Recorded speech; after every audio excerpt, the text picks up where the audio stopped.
పాదపద్మములకు నమస్కరించుకుంటూ అందరికీ సాయిరాం.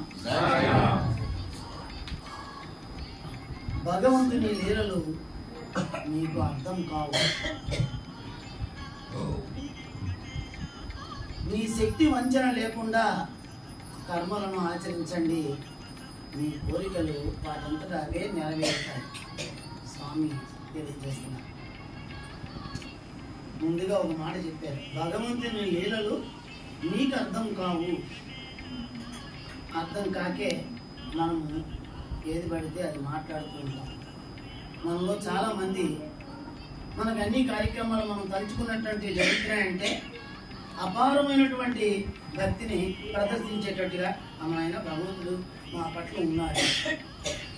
భగవంతుడు నెరవేర్చకపోతే ఒక్కసారి భగవంతుడిని తోలనాడే పరిస్థితి కూడా భక్తులు చేస్తున్నారని స్వామి తెలియజేస్తున్నారు. ఎందుకంటే భగవంతుడు మీకు 0 మైల్స్ అంటే ఎక్కడో దూరంగా లేడు. భగవంతుడు మీ అందే ఉన్నాడని పదే పదే స్వామి చెప్తున్నారు. ఎక్కడ? మన ఆత్మ ఎందే. మన ఆత్మ ఎక్కడుంది? మనలోనే ఉంది. మరి భగవంతుడు ఎంత దూరంలో ఉన్నాడు? అతి దగ్గరగా, అతి చేరువలో ఉన్నాడు. మరి భగవంతుడు మనల్ని ఆకర్షింపజేసుకోవాలి. భగవంతుడు సంకల్పిస్తే మన కోరికలు ఖచ్చితంగా నెరవేరుతాయి. ఎందుకంటే మానవ సంకల్పానికి భగవత్ సంకల్పానికి చాలా తేడా ఉంది. మన సంకల్పం మంచిదే, కానీ మన తాలూకా కర్మలు సంకల్పాన్ని నెరవేర్చేటట్టుగా లేకపోతే మనం వచ్చి గమ్యాన్ని చేరుకోలేము. మనం గమ్యాన్ని చేరుకోవాలి అంటే మనము చేసినటువంటి కర్మల మీద సరైనటువంటి అవగాహన ఉండాలి. తుప్పు పట్టినటువంటి ఇనుము అయస్కాంతాన్ని ఆకర్షించదు. స్వామి చెప్తున్నారు, మీ హృదయము తుప్పు పట్టింది. హృదయానికి తుప్పు పట్టడం అంటే ఏమిటా? అంటే మనం భక్తి భావంతో మనం ఏమొచ్చి మన తాలూకా నామ సంకీర్తనని అందజేస్తున్నాం, కరెక్టే. కానీ స్వామిని తలుచుకుంటున్నామా? ఒక్కసారి ఆలోచించండి. మనం పాడేస్తున్నాం, పద్యం పాడుతున్నాం, ఒక మాట మాట్లాడుతున్నాం, స్వామి విశేషాలు మాట్లాడుకుంటున్నాం, కానీ స్వామి యందు ఉండేటువంటి భక్తి భావము ఎక్కడుంది? ఆర్తి కావాలి స్వామి అంటున్నారు. ఆర్తి. ఆ ఆర్తి లేకపోతే మీ తాలూకా కోరికలు నెరవేరవు.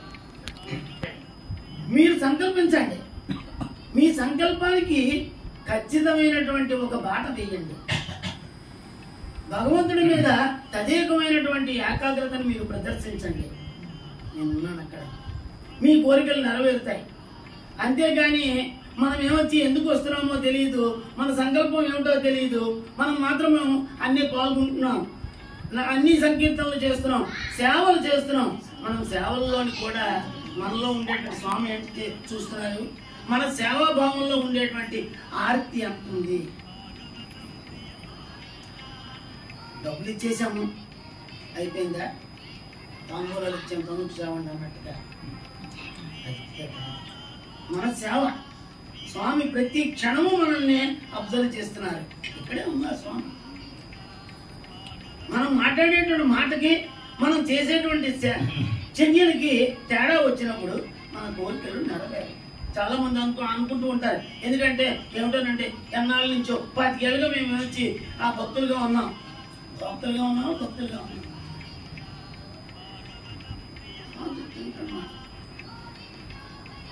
మనలో ఉండేటువంటి ఖచ్చితమైనటువంటి భావం రావాలి. దాని చిన్న ఉదాహరణతో మనం చెప్పుకున్నాం. ఒక గురువు గారు శిష్యుడు మాట్లాడుకుంటారు ఇలాగే భగవంతుడి గురించి. వాళ్ళిద్దరూ అలా రోడ్డు మీద వెళ్ళిపోతున్నారట. ఒక సాధువు అలా వెళుతూ ఒక మహావృక్షం ముందు నిలబడి 1 నిమిషం ఆగి తగలాస్తుంది.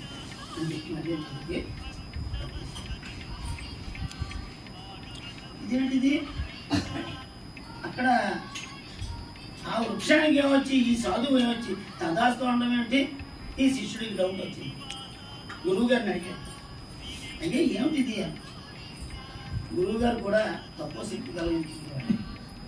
తపోశక్తి కలిగితే ఒక వ్యక్తిలో ఉండేటువంటి విషయాన్ని మనము ఆకలింపు చేసుకోవచ్చు. అంతే, ఇంకేం లేదు నాయన. ఆ మహావృక్షం ఏమొచ్చి ఆ పక్కన ఉన్న వృక్షంతో పడుకున్నది. నాకేమొచ్చి చక్రవర్తిని అయ్యి ఏలాలకు ఉంది. శిష్యుడు పగలబడి నవ్వెట్టారు. గురుగారు మీరు ఏమిటి చెప్తున్నారు? ఆ వృక్షం కోరుకునేటువంటి మాటలు నేను తెలియజేస్తున్నాను. వృక్షము చక్రవర్తి అవ్వడం ఏంటండి? సంకల్పము గట్టిదైతే అది అయి తీరుతుంది. మరొకసారి నవ్వాడు.